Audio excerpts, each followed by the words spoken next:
Assalamualaikum warahmatullahi wabarakatuh. Hai sahabat subscriber pengacara santuy, apa kabar? Semoga sehat, sukses, bahagia, dan penuh berkah. Saya dan sahabat saya Bung Yusuf, beliau ini pengacara dan juga dosen, luar biasa keren. Kami tadi baru selesai sidang, putusan sela, dan alhamdulillah putusan selanya menang. Baik, di video kali ini kita akan ngobrolin tentang kasus hukum yang sedang hangat, yaitu kasusnya dugaan penistaan agama yang diduga dilakukan oleh pimpinan Pondok Pesantren Al Zaitun, yaitu Panji Gumilang. Di mana kemarin itu tanggal 1 Agustus 2023, pihak Bareskrim Polri sudah menetapkan Panji Gumilang sebagai tersangka dalam kasus dugaan penistaan agama atau penodaan agama.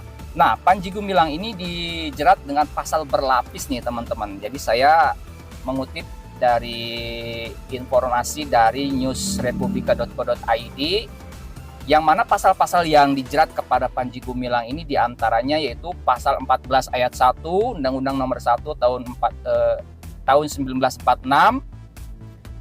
tentang peraturan hukum pidana di mana ancamannya adalah 10 tahun. Kemudian pasal 45A ayat 2 junto pasal 28 ayat 2 Undang-Undang Nomor 19 tahun 2016 tentang perubahan terhadap Undang-Undang Nomor 11 tahun 2008 tentang ITE. Kemudian juga dengan ancaman pidana 6 tahun penjara. Kemudian pasal 156A KUHP dengan ancaman 5 tahun. Kemudian juga selain itu ada temuan-temuan nih teman-teman.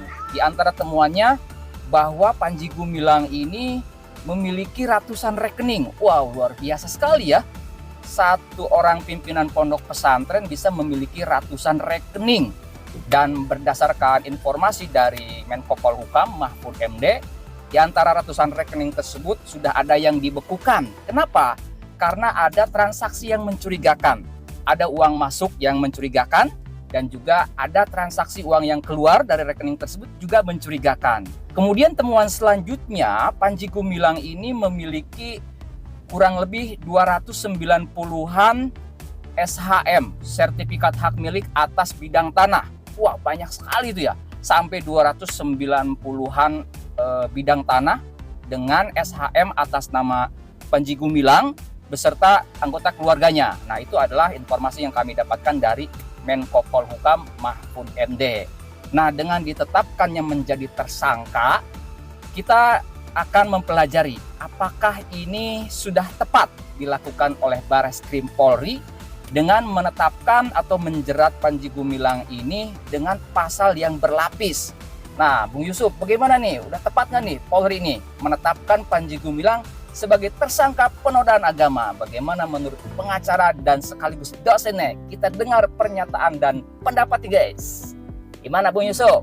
Ya, kalau polisi sudah berani menetapkan seseorang itu menjadi tersangka, artinya sudah ada bukti permulaan yang cukup untuk menetapkan tersangka, ya. Karena kan tahapannya itu atau tingkatannya itu pertama itu penyelidikan terlebih dahulu.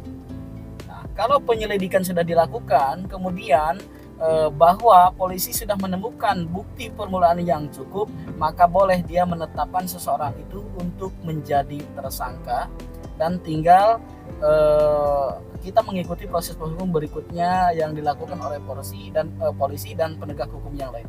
Nah, kemungkinan Panji Gumilang ini bakal ditahan apa enggak? Saya rasa itu kan ada kewenangan di polisi ya. Jadi polisi boleh menahan atau bisa juga tidak melakukan penahanan. Yang terpenting kalau memang orangnya ini tidak kooperatif, misalkan khawatirnya menghilangkan barang bukti gitu kan, maka melarikan diri, maka boleh polisi untuk melakukan penahanan itu. Namun kalau memang dia kooperatif dan lain sebagainya, maka boleh aja polisi juga tidak melakukan penahanan. Itu tergantung daripada pihak penyidik, itu semuanya ada kewenangannya ada di penyidik. Oke, itu pendapat dari sahabat kita, pengacara plus dosen Fakultas Hukum juga. Nah, kemudian sekarang kita akan berbicara tentang lembaganya ya teman-teman, yaitu Pondok Pesantren Al Zaitun. Layak nggak sih Al Zaitun itu dibubarkan lembaga pesantrennya? Nah, kalau misalkan menurut saya sih, menurut kami ini, khususnya menurut saya, selama lembaga pesantren itu legalitasnya sah, legalitasnya kuat, kurikulumnya misalkan sesuai dengan dinas ataupun Kemenag, tidak ada salahnya untuk dipertahankan. Nah, jadi kalau misalkan ada penyimpangan, tinggal mungkin bisa dilakukan pembinaan lah oleh Kemenag ataupun instansi terkait, karena menyangkut juga ribuan santri juga yang belajar di sana. Nah, jadi kalau untuk dibubarkan ataupun tidak, saya rasa sih belum perlu ya. Biarkan oknum-oknumnya kalau memang terbukti bersalah melakukan tindak pidana, biarkan ditindak secara hukum. Ya, jangan sampai lembaganya yang dibubarkan, jangan sampai lembaganya pun dibubarkan. Namun tidak lepas dari itu, ada beberapa tokoh juga yang merekomendasikan bubarkan aja itu lembaganya, Al Zaitun itu, karena sesat, karena terindikasi NI dan lain sebagainya. Nah, itu tentunya kewenangan pemerintah ya. Kita tidak bisa memvonis seperti itu. Kalau misalkan legalitasnya sah, kurikulumnya sesuai, tapi ada penyimpangan ya tinggal dibina, tinggal diluruskan penyimpangannya. Kalau ada oknum-oknum pengelolanya yang melakukan terbukti misalkan melakukan tindak pidana, ya tindak tegas saja sesuai dengan hukum yang berlaku.